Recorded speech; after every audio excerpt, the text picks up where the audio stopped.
어머니, 잠깐만 쉬었다 하면 안 될까요?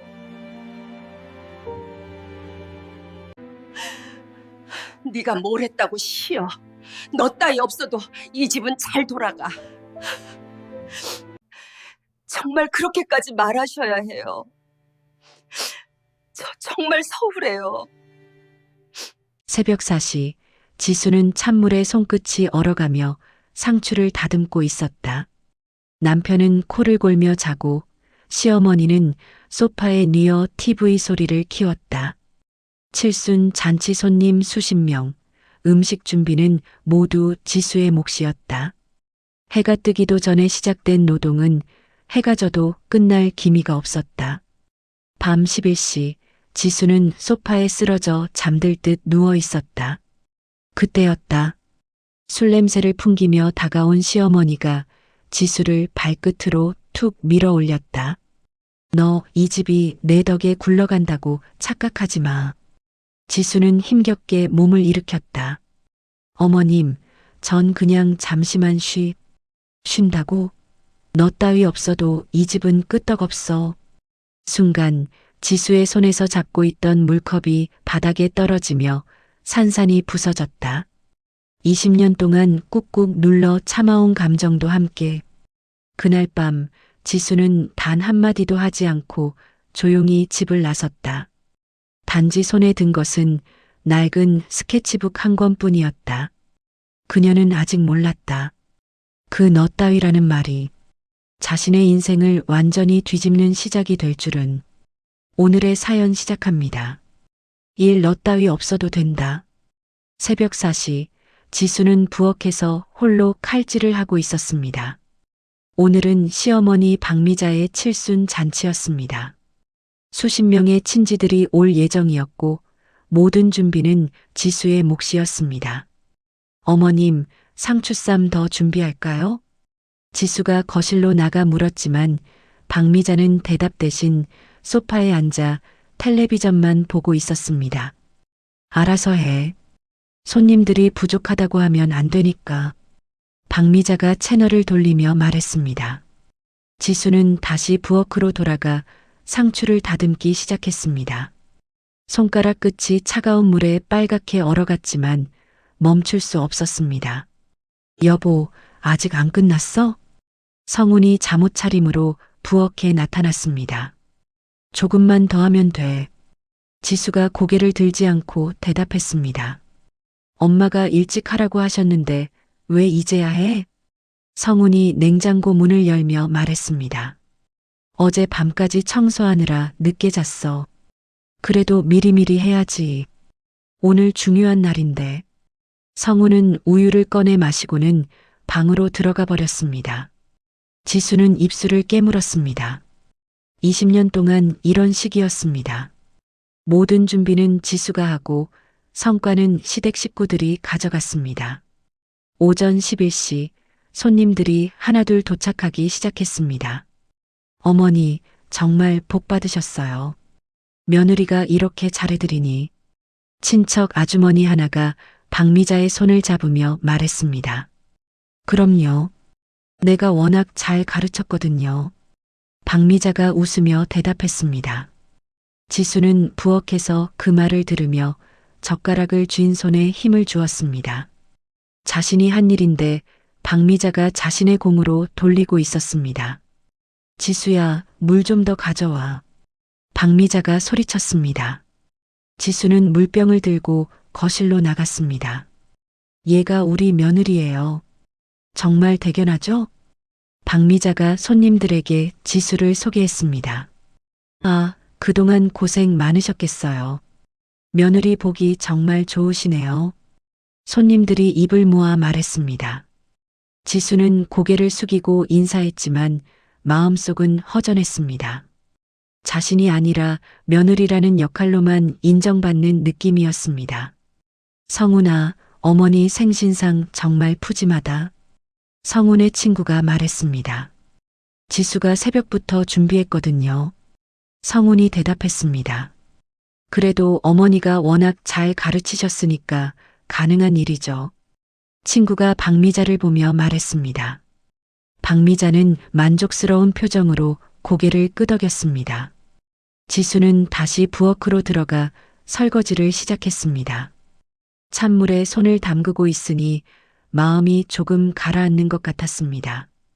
오후 3시가 넘어서야 손님들이 돌아가기 시작했습니다. 어머니, 오늘 정말 즐거웠어요. 며느리분 덕분에 이런 훌륭한 상을 받을 수 있었네요. 손님들이 인사를 하며 나갔습니다. 박미자는 현관까지 나가 배웅하며 웃음을 지었습니다. 지수는 거실 소파에 주저앉았습니다. 온몸이 무너질 것 같았습니다. 새벽 4시부터 지금까지 쉬지 않고 일했습니다. 지수야, 설거지 다 끝났어? 박미자가 돌아오며 물었습니다. 네, 거의 다 했어요. 지수가 일어나려 했지만 다리에 힘이 들어가지 않았습니다. 거의가 아니라 다 해야지. 내일 아침에 그릇이 더럽게 남아있으면 어떻게 해? 조금만 쉬었다가 할게요. 지수가 간신히 말했습니다. 성우는 방에서 나오지도 않았습니다. 아마 낮잠을 자고 있을 것입니다. 저녁 8시 지수는 마지막 그릇까지 설거지를 마쳤습니다. 소파에 누워 눈을 감았습니다. 정말 5분만 쉬고 싶었습니다. 얼마나 지났을까요? 지수는 누군가가 자신을 흔드는 느낌에 잠을 깼습니다. 야, 일어나. 박미자가 지수를 내려다보고 있었습니다. 술 냄새가 났습니다. 저녁에 소주를 몇 잔 마신 것 같았습니다. 어머님, 죄송해요. 지수가 급하게 일어나려 했습니다. 이 집이 내공으로 유지되는 줄 아니? 박미자의 목소리가 차가웠습니다. 그런 게 아니에요. 너 따위 없어도 이 집은 끄떡없다. 박미자의 말이 지수의 가슴을 찔렀습니다. 20년 동안 내가 이 집을 위해서 20년? 그래, 20년 동안 밥이나 해먹고 살았으면서 무슨 공이야. 박미자가 소리를 높였습니다. 지수는 말을 잃었습니다. 20년간의 모든 희생이 한순간에 부정당하는 느낌이었습니다. 내일부터 정신 차리고 살아. 내가 특별한 줄 아나? 박미자는 그 말을 던지고 방으로 들어가 버렸습니다. 지수는 소파에 그대로 앉아 있었습니다. 가슴이 먹먹하고 숨이 제대로 쉬어지지 않았습니다. 성우는 여전히 방에서 나오지 않았습니다. 아마 시어머니와 아내 사이의 갈등을 모르는 척하고 있을 것입니다. 다음 날 새벽 지수는 조용히 짐을 쌌습니다. 지갑과 신분증, 그리고 20년 전 미대 입시를 준비할 때 쓰던 낡은 스케치북만 챙겼습니다. 20년간 손때 묻은 물건들은 모두 그대로 두었습니다. 이제 그것들이 자신의 것이라는 느낌이 들지 않았습니다. 어디 가는 거야? 성훈이 잠결에 물었습니다. 잠깐 나갔다 올게. 지수가 현관문을 열며 대답했습니다. 성훈은 다시 잠에 빠져들었습니다. 지수는 20년 만에 아무것도 책임지지 않아도 되는 아침을 맞았습니다. 동네 외곽에 있는 낡은 고시원을 찾아갔습니다. 얼마예요? 한 달에 25만 원이에요. 지수는 보증금과 한 달치 월세를 냈습니다. 텅 빈 방에 혼자 앉아 있으니 이상했습니다. 무서우면서도 자유로웠습니다. 이 갈등의 고조. 며칠 후 성훈의 전화가 지수의 고시원으로 걸려왔습니다.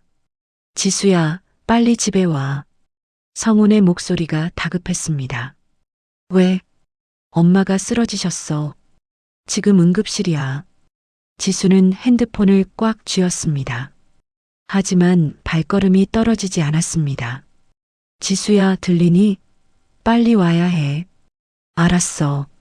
지수가 전화를 끊었습니다. 하지만 지수는 병원으로 가지 않았습니다.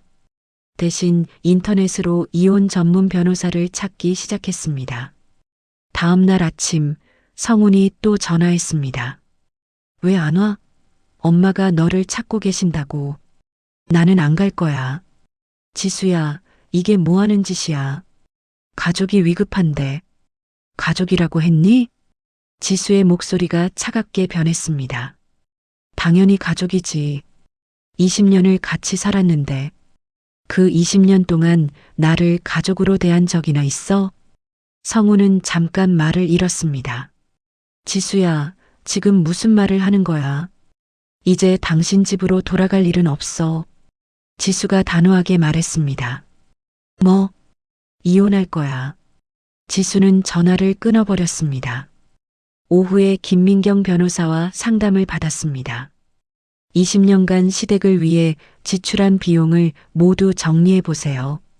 김민경이 메모지를 내밀며 말했습니다. 그런 것까지 계산해야 해요? 당연합니다. 모든 것이 재산 분할에 중요한 자료가 됩니다. 지수는 고개를 끄덕였습니다. 처음으로 누군가가 자신의 편에 서주는 느낌이었습니다. 이틀 후 신우이 영희가 전화했습니다. 지수야, 엄마가 많이 아파하시는데. 알겠어요. 병원에 와서 간병을 좀 해야 하는 거 아니야? 영희의 목소리에 짜증이 섞여 있었습니다. 저는 못 가요. 못 간다니, 그게 뭔 말이야? 며느리가 시어머니 간병 안 하면 누가 해? 영희 씨가 하시면 되잖아요. 나는 직장이 있다고. 넌 집에서 놀고 있으니까 내가 해야지. 지수는 핸드폰을 귀에서 떼었습니다. 영희의 목소리가 계속 들려왔습니다. 지수야, 지수야. 왜 대답을 안 해? 지수는 전화를 끊었습니다. 다음 날 지수는 김민경 변호사와 함께 병원 VIP 병실로 찾아갔습니다. 병실 안에는 박미자와 성훈, 영희, 시동생 성민이 모여 있었습니다. 지수 왔네. 성훈이 일어서며 말했습니다. 왜 이제야 와? 엄마가 얼마나 기다렸는데. 영희가 지수를 노려보며 말했습니다. 안녕하세요. 저는 지수 씨의 변호사 김민경입니다. 김민경이 명함을 내밀며 말했습니다. 병실 안이 순식간에 조용해졌습니다. 변호사? 성훈이 눈을 크게 뜨며 물었습니다. 네. 이혼 소송을 진행할 예정입니다. 김민경이 서류 뭉치를 꺼내며 말했습니다. 뭐라고? 박미자가 침대에서 일어나며 소리쳤습니다. 어머니, 진정하세요. 성훈이 박미자를 붙들었습니다. 이혼? 감히 누가 이혼을 한다고? 박미자가 베개를 지수에게 던졌습니다. 어머님, 이런 식으로 하시면 안 됩니다. 김민경이 베개를 피하며 말했습니다. 내가 이 집안에 들어온 빚이 얼만데 이혼은 무슨. 박미자가 물컵까지 던졌습니다. 지수는 움직이지 않고 그 모습을 지켜봤습니다. 20년 전에는 이런 상황에서 무릎 꿇고 사과했을 것입니다. 지수야, 제발. 성훈이 지수 앞에 무릎을 꿇었습니다. 뭐 하는 거야? 용서해줘. 엄마가 화가 나서 그런 거야. 성훈의 눈에 눈물이 맺혔습니다. 20년 동안 당신은 뭐 했어? 지수가 차갑게 물었습니다. 내가 잘못했어. 앞으로 잘할게. 이제 늦었어. 지수는 성훈을 내려다봤습니다. 지수 씨, 이만 나가시죠. 김민경이 지수의 팔을 잡으며 말했습니다. 병실 문을 나서며 박미자의 고함 소리가 들렸습니다. 내가 가만두지 않을 줄 알아. 절대 이혼 못해. 며칠 후 지수는 김민경 변호사 사무실에서 장부 정리를 하고 있었습니다. 생활비만 월 200만 원씩 20년이면. 김민경이 계산기를 두드리며 말했습니다. 제가 벌어서 집에 넣은 돈도 있어요. 지수가 통장 사본을 내밀었습니다. 이 정도면 성훈 씨 지난 10년 수입을 넘네요. 김민경이 놀라며 말했습니다. 지수도 처음 알았습니다. 자신이 얼마나 많이 희생했는지를. 상대편에서 변호사를 선임했습니다. 김민경이 서류를 보며 말했습니다. 누구요? 태평 로펌이에요. 꽤 유명한 곳입니다. 김민경의 표정이 진지해졌습니다. 걱정되세요? 아니에요. 우리 쪽 자료가 훨씬 확실하거든요. 그날 저녁 택배가 고시원으로 왔습니다. 보낸 사람은 성훈이었습니다. 상자를 열어보니 지수의 낡은 스케치북과 물감 상자가 들어 있었습니다. 편지도 함께 있었습니다. 지수야, 내가 좋아했던 그림 도구야. 우리 다시 시작하자. 지수는 편지를 찢어서 쓰레기통에 버렸습니다. 스케치북은 그대로 두었습니다. 그날 밤부터 박미자의 문자가 오기 시작했습니다. 집에 안 들어오면 가만 안 둔다. 내가 뭔데 이 집안을 무너뜨리려고 해. 내가 누군지 알고 덤비는 거야? 지수는 문자를 읽고 바로 삭제했습니다. 김민경에게 문자 내용을 보고했습니다. 협박 문자네요. 이것도 증거로 쓸 수 있어요. 김민경이 지수의 핸드폰을 보며 말했습니다. 며칠 후 시댁에서 내용 증명이 왔습니다. 지수의 일방적인 가출로 인한 부당 이혼 요구, 정신적 피해에 대한 위자료 청구 예정. 김민경이 서류를 읽어주었습니다. 웃기는 소리네요. 김민경이 코웃음을 쳤습니다. 반박 가능해요? 당연하죠. 오히려 우리한테 유리해졌어요. 지수는 처음으로 승리에 대한 확신을 가졌습니다. 이제 더 이상 물러설 곳도 물러설 이유도 없었습니다. 삼배신의 진실. 이혼 소송 1차 심리를 며칠 앞두고 김민경 변호사가 급하게 지수를 불렀습니다. 지수 씨, 큰일 났어요. 김민경이 서류를 펼쳐 보이며 말했습니다. 무슨 일이에요? 지수가 의자에 앉으며 물었습니다. 시댁에서 제출한 재산 관련 서류인데요. 김민경의 목소리가 떨렸습니다. 뭔가 이상한 게 있어요? 지수 씨 친정 아파트 말이에요. 김민경이 서류를 가리키며 말했습니다. 지수의 심장이 빨리 뛰기 시작했습니다. 그게 왜요? 5년 전부터 박미자 씨 명의의 사업대출 담보로 제공되어 있어요. 김민경의 말이 지수의 머릿속에 들어오지 않았습니다. 그게 무슨 말이에요? 지수 씨 어머니가 남기신 아파트요. 시어머니가 담보로 잡았다는 뜻이에요. 지수는 의자에서 일어날 힘이 없었습니다. 얼마나요? 아파트 시세의 80% 넘어요. 그것도 최근에 연체까지 발생했어요. 지수의 얼굴이 하얗게 질렸습니다. 연체라면? 경매 직전이에요. 빨리 갚지 않으면 아파트를 잃어요. 김민경이 지수의 손을 잡았습니다. 그런데 여기 서명이 이상해요. 김민경이 서류의 한 부분을 가리켰습니다. 지수 씨 서명인데 필체가 달라요. 위조된 것 같아요. 지수는 자신의 서명을 확인했습니다. 분명히 자신이 쓴 글씨가 아니었습니다. 저는 이런 서류에 서명한 적이 없어요. 지수의 목소리가 떨렸습니다. 성훈 씨가 알고 있었을 것 같은데요. 김민경이 조심스럽게 말했습니다.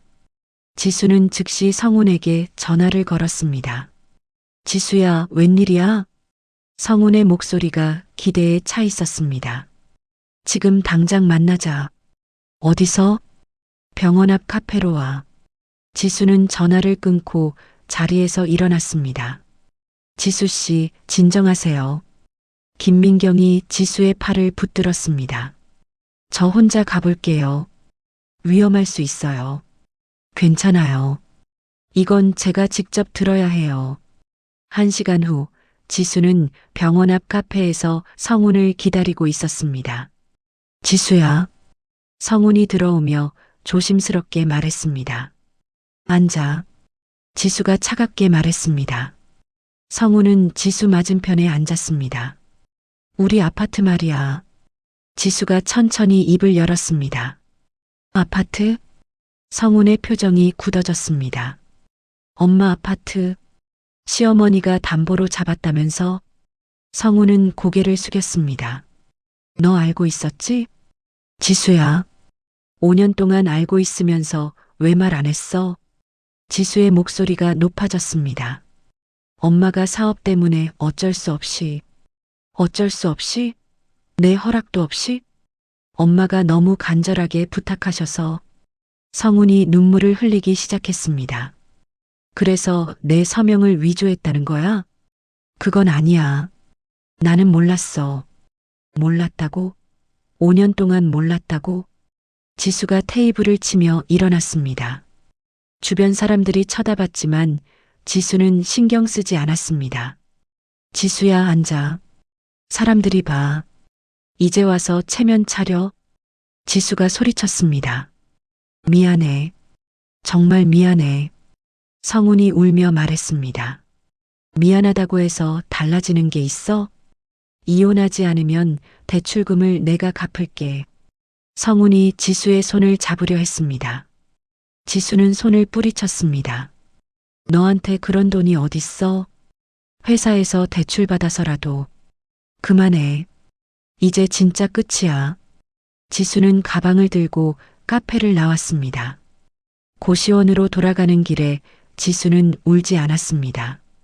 더 이상 눈물이 나오지 않았습니다. 다음 날 오전 고시원 문 앞에서 낡은 목소리가 들렸습니다. 지수야, 문 열어. 박미자였습니다. 지수는 문을 열지 않았습니다. 지수야, 나 여기 서 있는 거 다 알아. 박미자가 문을 두드렸습니다. 지수는 할 수 없이 문을 열었습니다. 뭐 하러 왔어요? 할 말이 있어서. 박미자가 고시원 안을 둘러보며 말했습니다. 여기서 이런 식으로 사는 게 좋아? 제 일이에요. 아파트 담보 얘기 들었지? 박미자가 본론을 꺼냈습니다. 들었어요.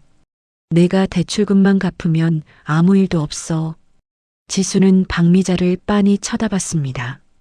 제가 왜 갚아야 해요? 그 아파트가 내 거니까.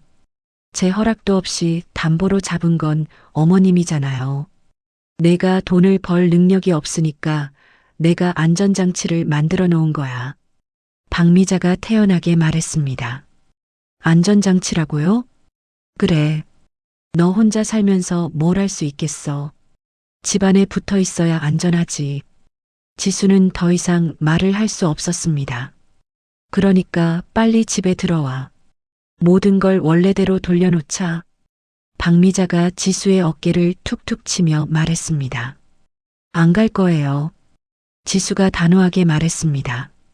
그럼 아파트는 경매로 넘어가도 괜찮다는 거지? 그건 어머님이 알아서 하세요. 이 못된 거사. 은혜를 원수로 갚는구나. 박미자가 소리쳤습니다. 나가주세요. 지수가 문을 가리키며 말했습니다. 박미자는 화가 난 표정으로 고시원을 나갔습니다.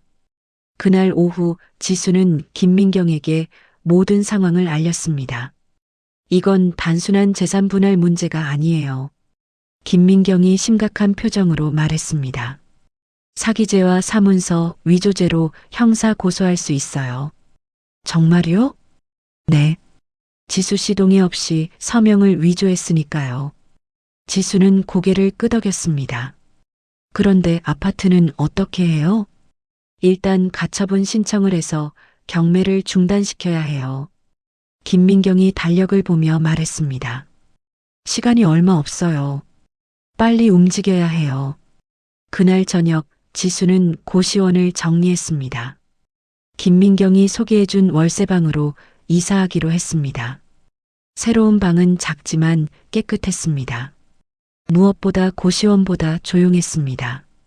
지수는 새 방에서 첫날 밤을 보내며 생각했습니다. 20년의 희생에 이어 친정 유산까지 걸린 이 싸움에서 절대 질 수 없었습니다. 창밖으로 보이는 야경을 보며 지수는 다짐했습니다. 이번에는 끝까지 싸우겠다고. 새로운 시작. 최악의 절망 속에서도 지수는 매일 산책을 했습니다. 월세방 근처 골목길을 걸으며 마음을 달래려 했습니다. 어느 날 오후 작은 간판이 지수의 눈에 들어왔습니다. 토담 공방 마이너스 흙과 함께하는 힐링. 지수는 문득 걸음을 멈췄습니다. 유리창 너머로 사람들이 흙을 만지고 있는 모습이 보였습니다. 들어가 보실래요? 문 앞에 서 있던 남자가 말했습니다. 지수는 그 목소리에 깜짝 놀랐습니다. 20년 전에 들었던 익숙한 목소리였습니다. 민준 오빠? 지수가 조심스럽게 물었습니다. 지수야? 최민준이 눈을 크게 뜨며 말했습니다. 정말 지수 맞아? 네, 맞아요. 지수가 어색하게 웃었습니다. 와, 20년 만이다. 어떻게 여기까지? 민준이 반가워하며 지수의 손을 잡았습니다. 이 근처에 살아서요. 그래, 들어와, 들어와. 민준이 지수를 공방 안으로 안내했습니다. 공방 안에는 도자기를 만들고 있는 사람들이 몇 명 있었습니다. 흙 냄새와 은은한 음악이 마음을 편하게 만들었습니다. 여긴 내가 운영하는 공방이야. 민준이 자랑스럽게 말했습니다. 대단해요. 꿈을 이루셨네요. 지수가 주변을 둘러보며 말했습니다. 너는 어떻게 지냈어? 미술은 계속하고 있고, 민준의 질문에 지수는 말을 잃었습니다. 아니에요. 결혼하고 그만뒀어요. 그래, 아쉽다. 내가 그렇게 재능이 있었는데. 민준의 목소리에 아쉬움이 묻어났습니다. 지금은 이혼 준비 중이에요. 지수가 조용히 말했습니다. 민준의 표정이 진지해졌습니다. 많이 힘들었겠다. 네, 좀요. 차 한잔 할까? 수업 끝나면 시간 있어. 지수는 고개를 끄덕였습니다. 저녁이 되자 공방은 조용해졌습니다. 민준이 차를 끓여왔습니다. 20년간 뭘 했는지 얘기해봐. 민준이 차를 따르며 말했습니다. 지수는 천천히 자신의 이야기를 했습니다. 시댁에서의 생활, 시어머니의 폭언, 그리고 아파트 담보 사기까지. 민준은 말없이 들었습니다. 정말 고생 많았구나. 민준이 지수의 손을 다시 잡았습니다. 이제 다 끝내려고요. 잘했어. 늦었지만 잘한 결정이야. 민준의 말에 지수의 눈에 눈물이 맺혔습니다. 그런데 지수야. 네. 다시 그림 그려보는 건 어때? 지수는 고개를 저었습니다. 20년이나 안 했는데 무슨. 상관없어. 손이 기억하고 있을 거야. 민준이 일어나서 작은 캔버스와 붓을 가져왔습니다. 그냥 한 번만. 생각나는 대로. 지수는 붓을 받아들었습니다. 오래 만지지 않았던 붓이 낯설었습니다. 뭘 그려야 할지 모르겠어요. 아무거나. 지금 내 마음을. 지수는 조심스럽게 붓에 물감을 묻혔습니다. 빨간색이었습니다. 처음에는 작은 점이었습니다. 그런데 손이 저절로 움직이기 시작했습니다. 20년간 억눌린 분노가 붓끝으로 흘러나왔습니다. 빨간 선들이 캔버스를 채워갔습니다. 그래, 그렇게 해. 민준이 옆에서 조용히 말했습니다. 지수는 빨간색 위에 검은색을 그었습니다. 사슬 같은 모양이었습니다. 그리고 그 사슬을 끊는 듯한 금색을 칠했습니다. 와, 민준이 감탄했습니다. 지수는 붓을 내려놓고 자신이 그린 그림을 봤습니다. 놀랍게도 마음이 후련했습니다. 20년 동안 이런 걸 가슴에 담고 살았구나. 민준이 그림을 보며 말했습니다. 저도 몰랐어요. 이렇게 화가 나 있었는지. 이제 풀어낸 거야. 잘했어. 민준이 지수의 어깨를 토닥였습니다. 오빠, 제안이 하나 있어. 민준이 진지한 표정으로 말했습니다. 뭐예요? 여기서 작업해보는 건 어때? 지수가 눈을 크게 떴습니다. 공방 한 구석을 내줄 수 있어. 작업실로 써. 그럴 수는 없어요. 돈도 없고. 돈 얘기는 나중에 하자.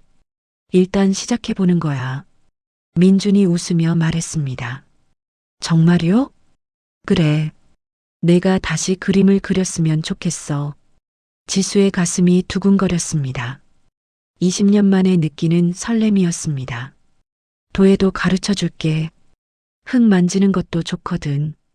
고마워요. 정말 고마워요.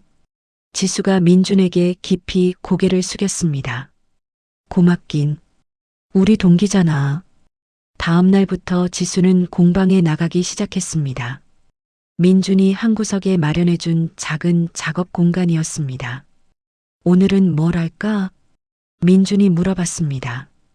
어제 그린 그림을 좀 더 발전시켜 보고 싶어요. 좋은 생각이야. 지수는 새 캔버스에 다시 붓을 들었습니다. 이번에는 더 큰 그림을 그리고 싶었습니다. 사슬을 끊고 피어나는 꽃. 그것이 지수가 그리고 싶은 그림이었습니다. 예전 실력이 돌아오고 있네. 민준이 지수의 그림을 보며 말했습니다. 아직 멀었어요. 아니야. 충분히 좋아. 며칠 후 민준이 지수에게 제안했습니다.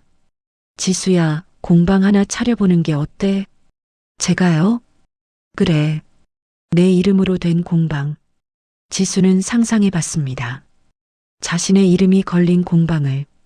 이름도 생각해 봤어. 화하는 어때? 화한? 꽃화의 편안할 안. 꽃처럼 편안한 곳. 지수가 그 이름을 입으로 중얼거려 봤습니다. 화한. 마음에 들어? 네, 좋아요. 지수가 웃으며 대답했습니다. 그럼 준비해보자. 사업자 등록부터. 민준이 컴퓨터를 켰습니다. 정말 할 수 있을까요? 당연하지. 내가 못할 게 없어. 지수는 20년 만에 자신의 이름으로 무언가를 시작한다는 생각에 벅찼습니다. 걱정 마. 내가 도와줄게. 민준이 지수를 격려했습니다. 일주일 후 지수는 사업자 등록증을 받았습니다. 화한 공방 대표 김지수라고 적혀 있었습니다. 드디어 했네. 지수가 등록증을 보며 말했습니다. 축하해, 김지수 대표님. 민준이 박수를 쳤습니다. 지수는 등록증을 가슴에 꼭 안았습니다. 20년 만에 찾은 자신의 이름이었습니다. 이제 진짜 시작이네요. 그래. 새로운 시작. 민준과 지수는 서로를 보며 웃었습니다. 미래에 대한 희망이 두 사람의 눈에 빛나고 있었습니다. 그날 밤 지수는 월세방에서 자신의 사업자 등록증을 다시 봤습니다. 김지수. 오랫동안 잊고 있었던 자신의 이름이었습니다. 더 이상 누구의 며느리가 아닌 김지수 작가가 되는 꿈을 꾸며 잠이 들었습니다. 옷꽃처럼 피어나다. 화한 공방을 연지 한 달 만에 지수의 핸드폰이 쉴 새 없이 울렸습니다. 선생님, 도예 수업 예약하고 싶은데요. 언제 가능하세요? 지수가 달력을 보며 대답했습니다. 이번 주는 다 찼고요. 다음 주 화요일은 어떠세요? 요즘 화하는 예약이 끊이지 않았습니다.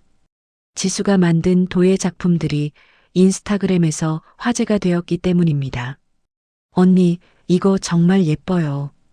20대 여성이 지수가 만든 머그컵을 들며 말했습니다. 고마워요. 직접 만들어 보실래요? 네, 꼭 배우고 싶어요. 지수는 흙을 준비하며 설명을 시작했습니다. 처음에는 마음을 편하게 가지세요. 흙이 마음을 읽거든요. 정말요? 네. 화가 나거나 슬프면 흙도 그걸 느껴요. 지수가 물레를 돌리며 시범을 보였습니다. 흙이 지수의 손끝에서 예쁜 그릇으로 변해갔습니다. 우와, 마법 같아요. 수강생들이 감탄했습니다. 저녁이 되어 수업이 끝나자 민준이 공방으로 들어왔습니다. 오늘도 대박이었네. 민준이 정리하고 있는 지수를 보며 말했습니다. 다행이에요. 처음엔 걱정됐는데. 걱정은 무슨. 내 실력을 믿어야지.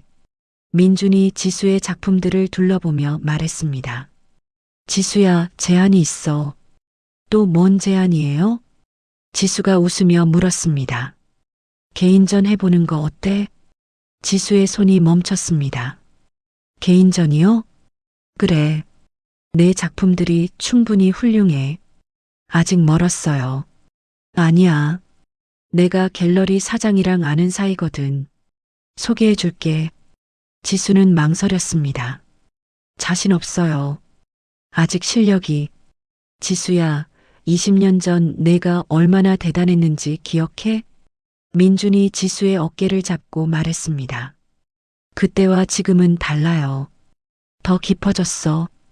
경험이 작품에 고스란히 드러나거든. 지수는 자신이 그린 그림들을 바라봤습니다. 사슬을 끊고 피어나는 금색 꽃들, 억눌린 감정을 풀어낸 붉은 색채들. 한번 해볼까요? 지수가 조심스럽게 말했습니다. 그래, 그렇지. 민준이 환하게 웃었습니다. 일주일 후, 민준은 갤러리 사장 이현우를 데리고 왔습니다. 이분이 지수 작가님이세요. 민준이 소개했습니다. 반갑습니다. 이현우입니다. 이현우가 정중하게 인사했습니다. 작품 구경 좀 해도 될까요? 네, 그런데 아직 부족해서. 지수가 어색해했습니다. 이현우는 말없이 지수의 작품들을 하나씩 보기 시작했습니다. 표정이 점점 진지해졌습니다. 이 작품은 언제 그리신 거예요? 이현우가 큰 캔버스 앞에서 물었습니다. 한 달 전쯤요. 제목이 있나요? 해방이라고 하려고요. 완벽한 제목이네요. 이현우가 고개를 끄덕였습니다. 전시회 하시죠. 다음 달에 시간 있어요. 지수는 믿을 수 없었습니다. 정말요? 네. 이런 작품들이면 충분히 가능해요. 이현우가 확신에 차서 말했습니다. 한 달 동안 지수는 전시회 준비에 매달렸습니다. 새로운 작품들을 그리고 기존 작품들을 다듬었습니다. 주제는 굴레와 해방으로 하자. 민준이 제안했습니다. 좋아요. 딱 맞는 것 같아요. 지수가 동의했습니다. 전시회 하루 전날 지수는 긴장으로 잠을 이룰 수 없었습니다. 괜찮을까요? 지수가 민준에게 물었습니다. 당연히 괜찮아. 내가 얼마나 열심히 준비했는데. 사람들이 별로라고 하면 어떡하죠? 그럴 리 없어. 내가 보장할게. 민준이 지수의 손을 꼭 잡았습니다. 전시회 당일 갤러리에는 생각보다 많은 사람들이 몰렸습니다. 저 작품 정말 인상적이네요. 작가님이 직접 경험한 이야기라니 더 감동적이에요. 관람객들의 반응이 뜨거웠습니다. 작가님, 인터뷰 좀 해주세요. 지역 신문 기자가 다가왔습니다. 어떤 마음으로 이 작품들을 그리셨나요? 20년 동안 억눌려 있던 제 마음을 풀어낸 거예요. 지수가 솔직하게 대답했습니다. 앞으로 계획이 있으시다면 더 많은 분들에게 희망을 드리고 싶어요. 언제든 새로 시작할 수 있다는 메시지를요. 한 유명 미술평론가가 지수에게 다가왔습니다. 김지수 작가님 맞죠? 네, 맞습니다. 작품이 정말 인상 깊어요. 20년의 침묵을 깨고 나온 목소리가 강렬하네요. 감사합니다. 다음 주 미술 전문지에 리뷰를 쓸 예정입니다. 지수는 꿈을 꾸는 것 같았습니다. 전시회가 끝난 후 민준이 지수에게 다가왔습니다. 어때? 기분이. 믿을 수가 없어요. 정말 제가 한 건가요? 당연하지. 내가 해낸 거야. 민준이 자랑스럽게 웃었습니다. 다음 날 지역 신문에 지수의 기사가 실렸습니다. 20년 만에 다시 피어난 예술원이라는 제목이었습니다. 며칠 후 성훈에게서 전화가 왔습니다. 지수야, 신문 봤어. 성훈의 목소리가 떨렸습니다. 그래서 정말 대단하더라. 이제 와서 그런 말하는 거야? 미안해. 그때 내 꿈을 막은 게. 지수는 전화를 끊어버렸습니다. 그날 저녁 박미자가 화한 공방 앞에 나타났습니다. 야, 지수야. 박미자가 소리쳤습니다. 지수는 문을 열지 않았습니다. 신문에 나온 거 봤어. 돈 좀 벌었다고 잘난 척하는 거야? 박미자의 목소리가 점점 커졌습니다. 그 돈 어디서 났는지 나는 다 알아. 지수가 문을 열고 나왔습니다. 뭐라고 하셨어요? 성훈이가 바람 피워서 입막음용으로 준 거지. 박미자가 악의적으로 말했습니다. 무슨 소리예요? 그렇지 않고서야 어떻게 갑자기 이런 돈이 생기겠어. 주변에 있던 사람들이 쳐다봤습니다. 어머님, 그만하시고 가세요. 가긴 무슨, 내가 한 짓을 동네방네 알려줘야지. 민준이 공방에서 나와 박미자를 말렸습니다. 어르신, 이러시면 안 됩니다. 당신은 누구야? 지수랑 무슨 사이야? 박미자가 민준을 노려봤습니다. 경찰 부르겠습니다. 민준이 단호하게 말했습니다. 박미자는 더 이상 못 버티고 돌아갔습니다. 그날 밤 지수는 전시의 수익금을 정리했습니다. 생각보다 많은 돈이 들어왔습니다. 지수는 그 돈으로 친정 아파트에 연체된 대출금을 상환했습니다. 마침내 아파트가 자신의 것으로 돌아왔습니다. 김민경 변호사에게 연락했습니다. 지수 씨, 대출금 상환하셨다고요? 네, 오늘 다 갚았어요. 이제 이혼 소송에서 경제적 자립 능력을 완벽하게 입증할 수 있겠네요. 김민경의 목소리에 기쁨이 묻어났습니다. 정말 다행이에요. 일주일 후 지역 방송에서 지수를 인터뷰하러 왔습니다. 시청자들에게 한 말씀 해주세요. 희생을 멈추고 자신을 찾으세요. 언제든 새로 시작할 수 있어요. 지수가 카메라를 보며 말했습니다. 방송이 나간 후 화한 공방으로 주문이 쏟아졌습니다. 수업 문의도 끊이지 않았습니다. 지수야, 이제 정말 성공한 거야. 민준이 바쁘게 움직이는 지수를 보며 말했습니다. 오빠 덕분이에요. 내 실력이지, 뭔 내 덕분이야. 그날 밤 지수는 처음으로 마음이 평안했습니다. 20년 만에 찾은 자신의 길이었습니다. 창밖으로 보이는 별들이 유난히 밝게 빛나고 있었습니다. 육시기와 질투의 칼날.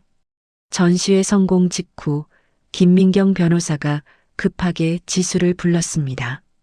지수 씨, 큰 문제가 생겼어요. 김민경이 서류를 펼쳐놓으며 말했습니다. 무슨 일이에요? 지수가 의자에 앉으며 물었습니다. 성훈 씨 직장에서 제보가 들어왔어요. 김민경의 표정이 심각했습니다. 제보라니요? 성훈 씨가 회사 동료와 불륜을 저지르고 있다는 거예요. 지수는 잠시 말을 잃었습니다. 최 대리라는 여자분이에요. 2년 넘게 관계를 지속했대요.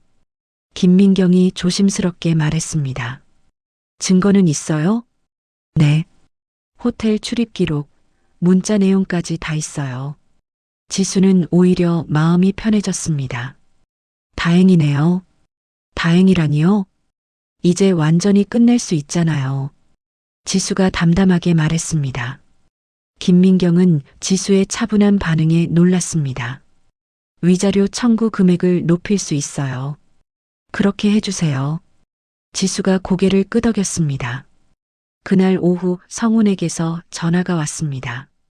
지수야, 변호사한테 들었어. 성훈의 목소리가 떨렸습니다. 뭐요? 최 대리 일 말이야. 아, 그거요. 지수가 무덤덤하게 대답했습니다. 미안해. 정말 미안해. 미안하다고 달라지는 게 있어요? 그때 우리 사이가 너무 안 좋았잖아. 성훈이 변명하기 시작했습니다. 그래서 바람 피울 권리가 있다는 거야? 그런 게 아니라, 이제 그만해요. 더 이상 할 말 없어요. 지수가 전화를 끊었습니다. 며칠 후 화한 공방에 이상한 일들이 벌어지기 시작했습니다. 선생님, 죄송한데 수업 취소하고 싶어요.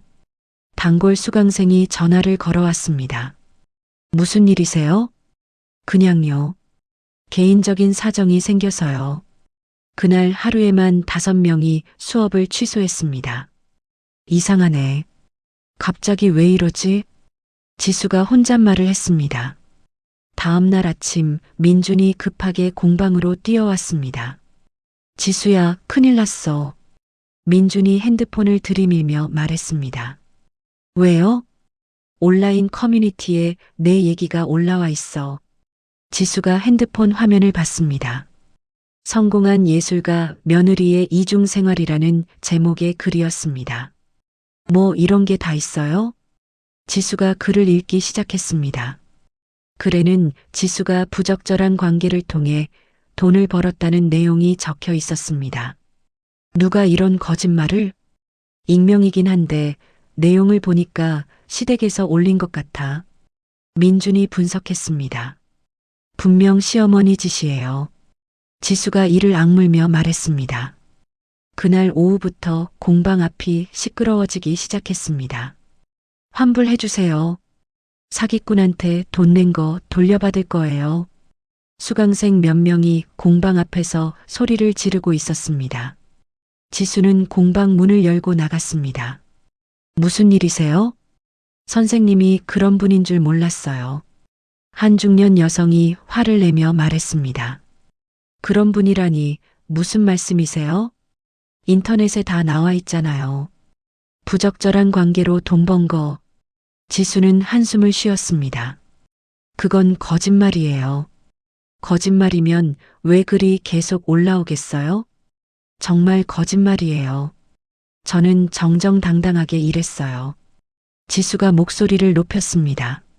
아무튼 환불해 주세요. 더 이상 못 다녀요. 결국 그날 하루에 10명이 넘는 사람이 환불을 요구했습니다. 저녁이 되어 사람들이 돌아간 후 지수는 의자에 주저앉았습니다. 지수야, 괜찮아? 민준이 걱정스럽게 물었습니다. 괜찮을 리가 있나요? 지수의 목소리에 피로가 묻어났습니다. 이런 식으로 당하고만 있을 건 아니지? 민준이 화가 난 표정으로 말했습니다. 어떻게 해요? 상대는 익명인데. 아니야. 분명히 방법이 있을 거야. 민준이 핸드폰을 꺼냈습니다. 뭐 하는 거예요? 글들을 다 캡처해 두는 거야. 나중에 증거로 쓸 수 있게. 민준이 열심히 화면을 캡처하기 시작했습니다. IP 주소도 추적할 수 있을 거야. 정말요?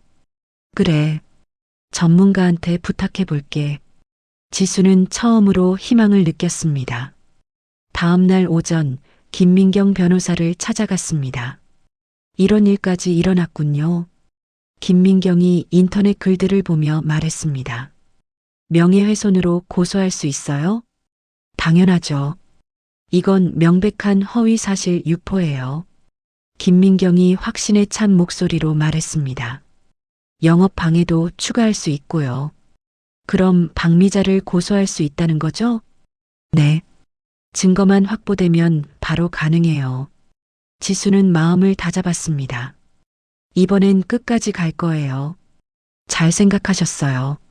이런 건 확실하게 처리해야 해요. 그날 오후 민준이 좋은 소식을 가지고 왔습니다. 지수야, IP 추적 결과가 나왔어. 민준이 종이를 내밀며 말했습니다. 정말요? 응. 글들이 모두 같은 지역에서 올라왔어. 성훈이네 집 근처야. 지수가 종이를 보니 정말로 성훈이 살던 동네 주소가 적혀 있었습니다. 이제 확실해졌네요. 그래. 이걸로 충분히 고소할 수 있어. 다음 날 지수는 김민경 변호사와 함께 경찰서에 갔습니다. 고소장 접수하러 왔습니다. 김민경이 접수 창구에 서류를 내밀었습니다. 명예훼손과 영업방해죠? 경찰관이 서류를 확인하며 물었습니다. 네. 증거도 다 준비했어요. 지수가 증거 자료를 정리해서 냈습니다. 인터넷 글 캡처, IP 추적 결과, 매출 감소 증명서까지. 자료가 꼼꼼하네요. 수사에 도움이 될 것 같습니다. 경찰관이 고개를 끄덕였습니다. 며칠 후 박미자에게 경찰서 출석 통지서가 발송되었습니다. 성훈이 급하게 지수에게 전화했습니다. 지수야, 엄마가 경찰서에 가라는 연락이 왔어. 당연하죠. 제가 고소했으니까. 지수가 담담하게 대답했습니다. 고소를 취하해 줄 수 없어? 안 돼요. 제발, 엄마가 너무 충격받으셨어. 그럼 왜 그런 짓을 하셨어요? 지수가 차갑게 말했습니다. 엄마도 화가 나서 그런 거야. 이해해줘. 이해는 무슨. 이제 법이 판단할 일이에요. 지수는 전화를 끊었습니다. 그날 저녁 민준이 공방에서 지수를 기다리고 있었습니다. 고생 많았어. 민준이 지수의 어깨를 토닥이며 말했습니다. 고마워요. 오빠가 도와주지 않았으면 어떻게 했을지. 당연한 일이야. 우리가 뭔 사이인데. 민준이 웃으며 말했습니다. 이제 좀 끝날까요? 끝날 거야. 걱정 마. 지수는 민준을 바라봤습니다. 어려울 때마다 곁에서 지켜준 고마운 사람이었습니다. 앞으로 더 조심해야겠어요. 조심은 무슨. 당당하게 살면 돼. 민준의 말에 지수는 고개를 끄덕였습니다. 이번 위기를 통해 지수는 더욱 강해졌습니다. 이제 누구도 자신을 함부로 건드릴 수 없다는 것을 보여줄 시간이었습니다. 창밖으로 보이는 밤하늘에 별들이 반짝이고 있었습니다. 폭풍이 지나간 후에 고요한 밤이었습니다. 7정의의 승리. 박미자에 대한 형사 고소장을 제출한 지 2주 후 김민경 변호사가 지수에게 급한 연락을 했습니다. 지수 씨, 큰 소식이 있어요. 김민경이 흥분된 목소리로 말했습니다. 무슨 일이에요? 결정적인 증거를 확보했어요. 김민경이 녹음기를 꺼내며 말했습니다. 뭐예요? 성훈 씨와 박미자 씨가 루머 유포를 모의하는 녹취록이에요. 지수의 눈이 커졌습니다. 김민경이 재생 버튼을 눌렀습니다. 박미자의 목소리가 들려왔습니다. 성훈아, 지수를 사회적으로 매장시켜야 해. 엄마, 그런 식으로 하면 안 돼요. 안 되긴 뭐가 안 돼. 전현이 우리 집안을 무너뜨리려고 하는데. 하지만 너는 가만히 있어. 내가 다 처리할 테니까. 녹음이 끝나자 지수는 한동안 말을 잇지 못했습니다. 어디서 구하신 거예요? 성훈 씨 회사 동료가 제보했어요. 성훈 씨가 직장에서 전화하는 걸 들었대요. 김민경이 설명했습니다. 이제 승부는 끝났어요. 김민경이 자신 있게 말했습니다. 다음 주 법정에서는 모든 증거가 공개되었습니다. 존경하는 재판장님. 김민경이 일어서며 말했습니다. 피고 성훈은 2년간 직장 동료와 불륜을 저질렀습니다. 김민경이 증거 자료를 제출했습니다. 또한 피고 박미자는 원고를 사회적으로 매장시키려 악의적인 루머를 유포했습니다. 녹취록이 법정에 울려 퍼졌습니다.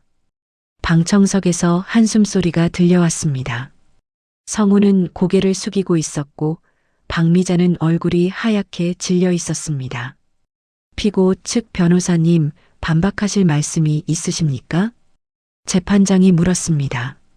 시댁 변호사는 아무 말도 하지 못했습니다. 원고의 주장이 모두 사실로 인정됩니다. 재판장이 판결을 내렸습니다. 피고 성훈은 원고에게 위자료 5천만 원을 지급하라.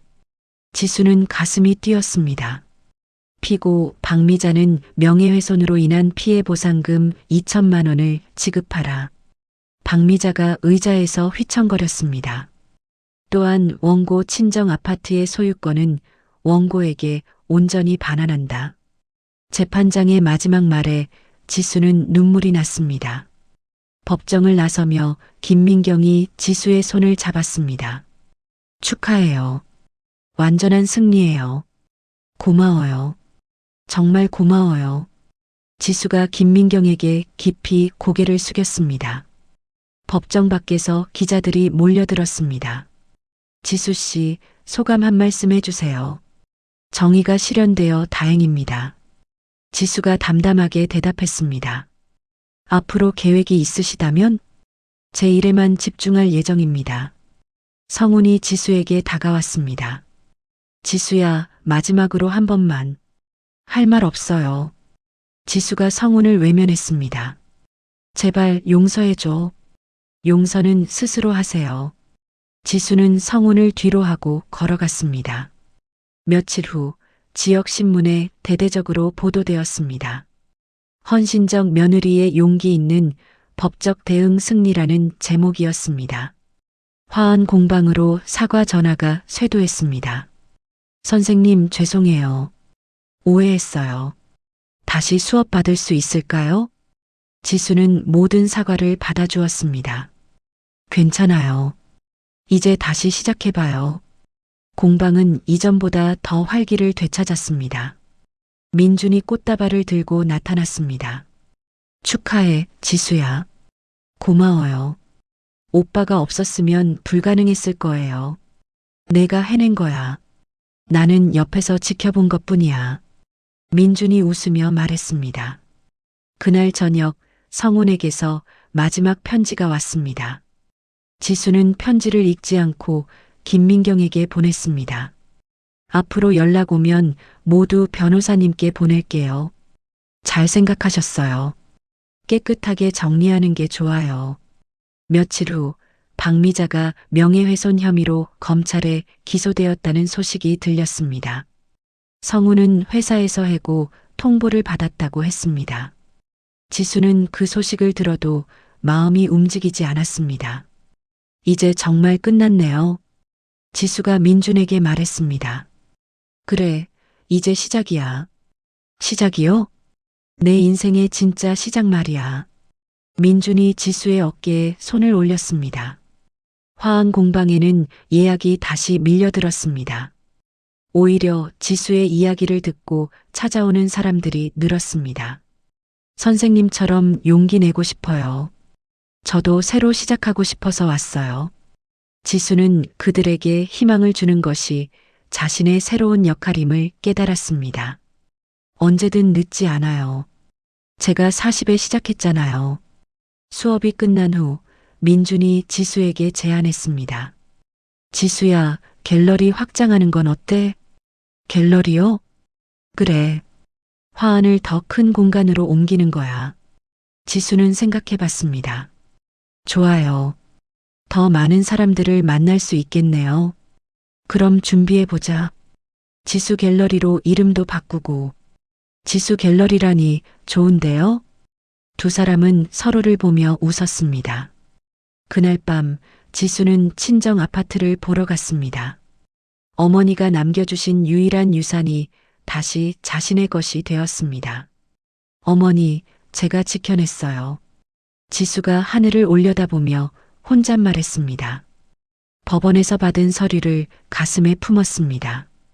김지수 명의로 된 소유권 등기부였습니다. 더 이상 누구의 것도 아닌 오직 자신만의 것이었습니다. 집으로 돌아가는 길에 지수는 생각했습니다. 20년의 희생과 고통이 헛되지 않았습니다. 오히려 그 모든 경험이 지금의 강한 자신을 만들어줬습니다. 이제 정말 자유해요. 지수가 밤하늘을 보며 말했습니다. 별들이 유난히 밝게 빛나고 있었습니다.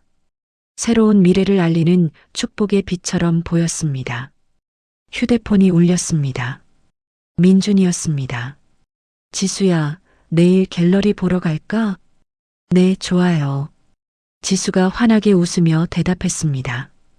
길고 어두웠던 터널을 지나 마침내 빛을 향해 걸어가고 있었습니다.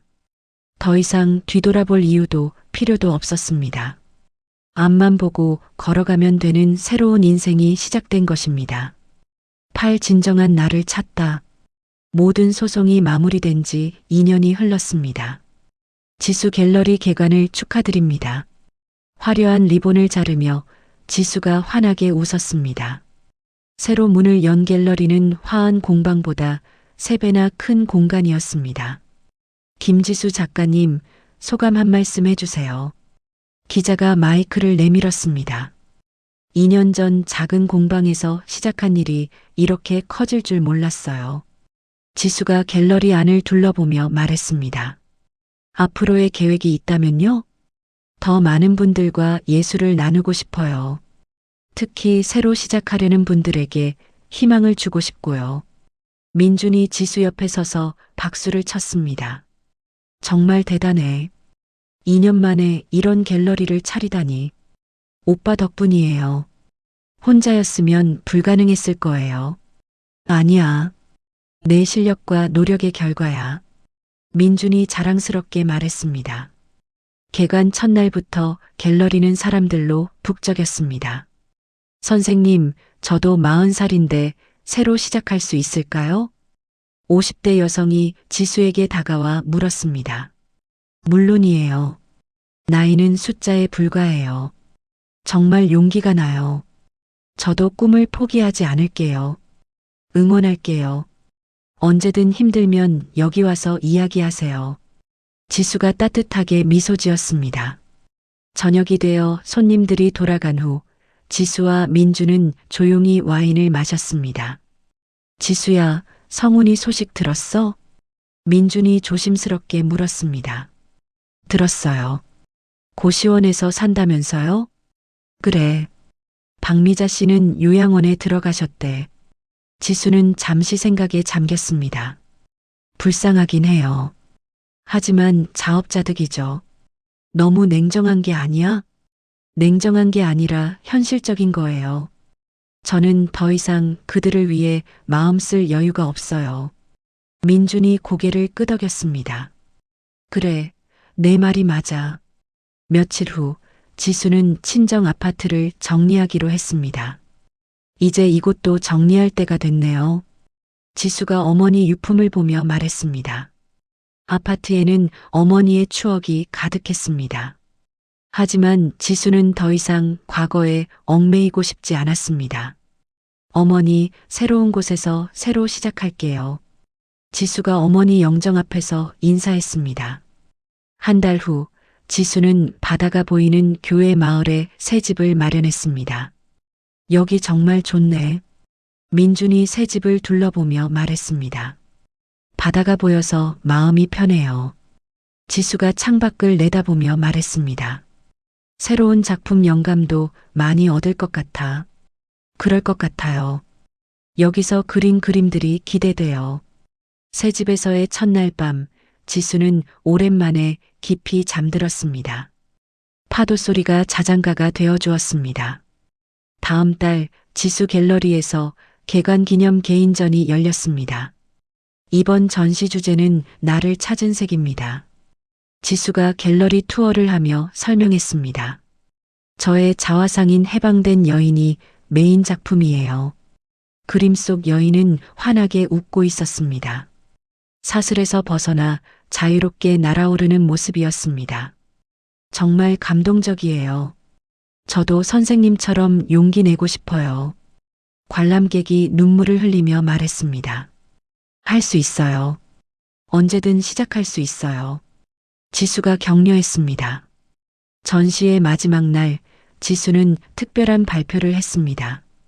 이번 전시 수익금의 일부를 희생하는 여성들을 위한 자립기금에 기부하겠습니다. 갤러리 안에 박수가 터져 나왔습니다. 저처럼 새로 시작하려는 분들에게 작은 도움이 되었으면 해요. 기부금 전달식에서 지수는 뿌듯함을 느꼈습니다. 자신의 경험이 다른 사람들에게 희망이 되고 있었습니다. 지수야, 제안이 있어. 그날 저녁 민준이 말했습니다. 뭔 제안이에요? 유럽 미술 투어 어때? 몇 달 동안 여행하면서 작품 활동도 하고. 지수의 눈이 반짝였습니다. 정말요? 하지만 갤러리는 어떻게요? 직원들이 잘 운영할 거야. 가끔 화상 통화로 확인하면 되고. 꿈 같은 얘기네요. 꿈을 현실로 만들어 보자. 민준이 웃으며 말했습니다.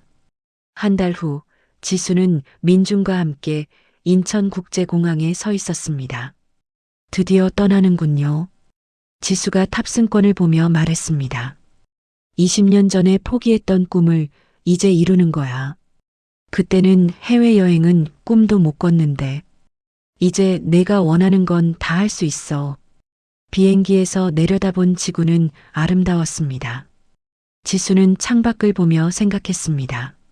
세상은 이렇게 넓었구나.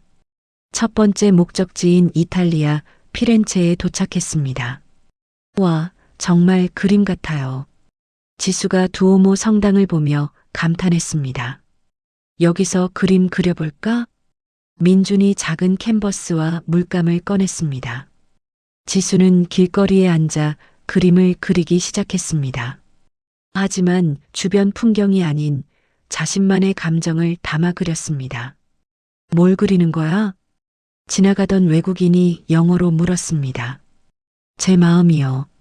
지수가 한국어로 대답하며 웃었습니다. 민준이 통역해 주었습니다. SHESPAINTING 허하트. 외국인이 고개를 끄덕이며 엄지를 들었습니다. 그날 저녁 호텔에서 지수는 민준에게 말했습니다. 오빠, 새로운 작품 아이디어가 떠올랐어요. 어떤 거? 자신을 향한 사랑이요. 남을 위한 희생이 아닌 나 자신을 사랑하는 마음. 멋진 주제네. 꼭 그려봐. 민준이 격려했습니다. 여행 중에도 지수는 틈틈이 스케치를 이어갔습니다. 예전보다 훨씬 밝고 역동적인 에너지가 그림에서 느껴졌습니다. 마지막 날 피렌체의 작은 카페에서 지수는 카메라를 향해 말했습니다. 그들이 너 따위 없어도 된다고 말했지만 덕분에 저는 세상에 하나뿐인 나 자신이 되었습니다. 지수가 환하게 웃었습니다. 이제 저는 제가 원하는 대로 살 거예요. 누구를 위해서가 아니라 저를 위해서요. 민준이 옆에서 지수를 바라봤습니다. 정말 아름다워졌어. 안에서부터 빛이 나. 고마워요. 저를 믿어주고 지켜줘서. 앞으로도 계속 함께 할 거잖아. 민준이 지수의 손을 잡았습니다. 네, 좋은 동반자로서요. 두 사람은 서로를 보며 미소 지었습니다. 지수의 새로운 삶은 이제 막 시작되었습니다. 더 이상 누군가의 그늘에 가려진 며느리가 아닌 자신만의 빛을 가진 김지수 작가로서 말입니다. 석양이 피렌체 하늘을 물들이고 있었습니다. 아름다운 하루의 끝이자 더욱 아름다운 내일의 시작이었습니다.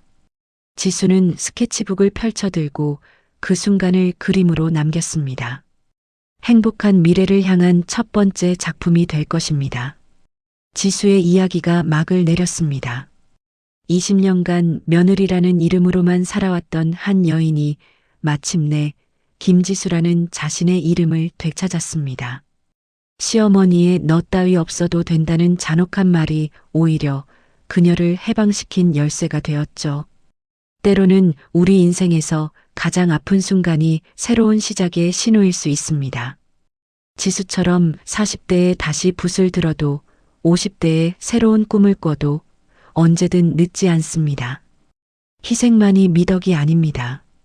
자신을 사랑하고 지키는 것 또한 소중한 가치입니다. 지수가 보여준 용기처럼 때로는 과감히 선을 그어야 할 때가 있습니다. 오늘도 누군가의 그늘에서 힘들어하고 계신 분들이 있다면 지수의 이야기가 작은 위로와 용기가 되기를 바랍니다. 당신도 충분히 빛날 자격이 있으니까요. 이야기를 끝까지 들어주신 분이 계시다면 잘 들었다고 댓글 하나만 남겨주세요. 감사합니다.